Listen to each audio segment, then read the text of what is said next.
So hello friends, welcome back to Raw and Recovery. Yanni here. So today I'm going to be talking about my third week in rehab. This is going back, this is where the real stuff started happening. This is where physically I was starting to feel better. I was starting to get used to the patterns, the waking up at 6:30, going to bed at 11, doing chores, cooking, living with other people, having a roommate. And it's funny because at this time, I was handed a big list of 32 character defects. And I was told I had to dissect every character defect one by one, write a page, and after those 32 character defects were done, do them one-on-one with my counselor. So when I was giving that paper, it's funny, I didn't know what half the words meant to start off, okay? So I'm really gonna go with them one by one. I'm really gonna do them one by one. I'm really gonna give examples. Maybe I could help somebody out there that's struggling. And for starters, I'm sorry, please be safe. We're going through a very tough time in life. Stay home, that's one. And try to keep yourself occupied. If you're in recovery and sobriety, try to work your mind, in a very positive way. Keep in touch with people around you. So going back to the third week, I was told to start with the easiest ones and go further with the hardest, right? So I started with dishonest.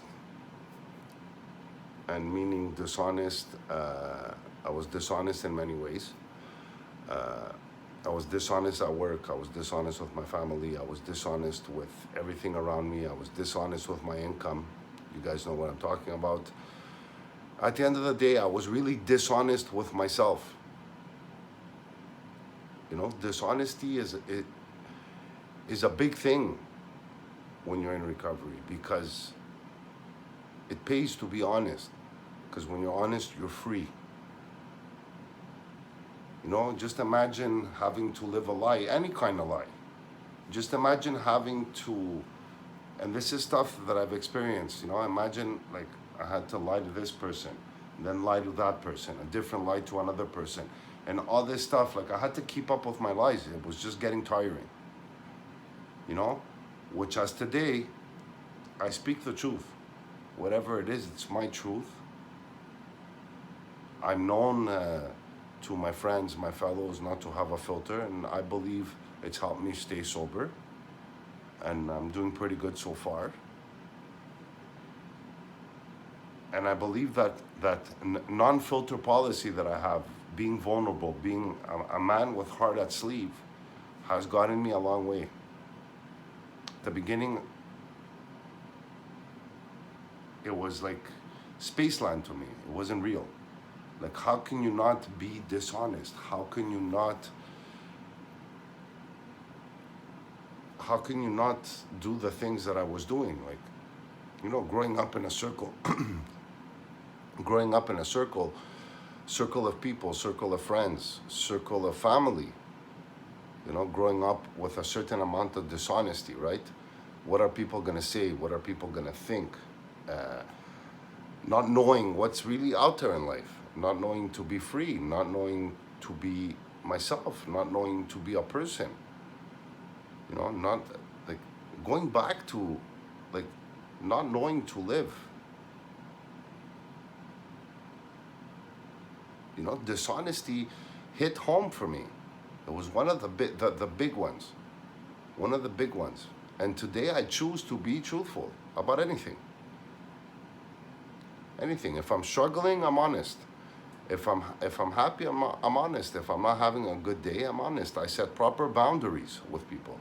But the whole thing is that my side of the street is always clean. I'm not responsible for when something leaves my body, my system, my mind into the universe. it creates a positive effect to me. You know, I speak about my experience, and not that I don't care about other people, but I don't care in how other people are gonna take it. Like, it doesn't bother me if it helps me, you know, because to some people, like I talk to some people, like I try to help in sobriety and recovery, or people, my family, my friends, and stuff like that. You know, they might people might think I'm a weirdo. I don't care. Like, look, you know, I'm happy. It doesn't really bother me. Another defect that I had a really, really, really hard time with was people pleasing, because that was the only way that I lived. I have to be good to this person. Oh my God, they're not gonna like me. I have to be good to that person. Oh my God, I have to be good to this girlfriend. I have to give her everything. Like, when I say give everything, today, giving everything to a person, I give everything to everybody, but I give my soul to the person. It's not whether I buy one rose or 1,000 roses, it's the same thing. I would overgive and be possessive without even realizing it. Because I was afraid I was gonna lose everybody. I was afraid people were not gonna like me. And you know what?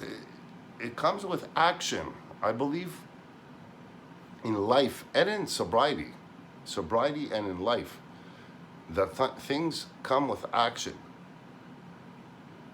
It doesn't matter. Like, I move myself out of the way, I do the proper action, and the feeling connects to it, right? Whatever it is. So I remember I didn't listen to the recommendation of my drug counselor. He said to do 2 a day. I remember I did 6 the first day, and emotionally I was all fucked up. I was all drained. You know, I kept on asking questions to my fellows that were there, you know, and I didn't recommend it to the people after me. You know what I mean? And from there, I was in it. I was in that, you know? I was getting rid of everything that I had stuffed in here, you know, for my whole life, that I was afraid to say, that I was afraid to speak my truth. I was afraid to speak me, you know? Somewhat, I had to get rid of all this to give the new stuff an opportunity to sink in. You know what I mean? To align myself properly. But it was, you know, I look back today and it was really, really, really worth it. You know, and I want to say, I want to say a shout out and thank you. Thank you for starters. Thank you for the people responsible at the rehab that were there to love me when I couldn't love myself, to take care of me when I couldn't take care of myself, to show me this new way of life. You know, to show me to be free. You know, like, to have personal freedom. It's amazing to be able to have emotional freedom. You know, and it's one of the most hardest times I had in my life, but nobody said, you know, my mom always kept on telling me this one thing in life, that whatever is good for you is never easy. So today, I'm doing a lot of back and forth. Today, when there's an obstacle, I know it's good for me. You know, I take my thought pattern, for example, right? I wake up in the morning, what I feel like doing, what needs to be done. You know? Obviously, the what needs to be done today is always a little harder, but it's what needs to be done that I do, because I feel accomplished at the end of the day. And it all started from clearing those character defects. I can keep this video going for a very long time. I'm gonna stop it now, and I'm gonna start reposting more regularly. And have a beautiful day, and thank you for listening.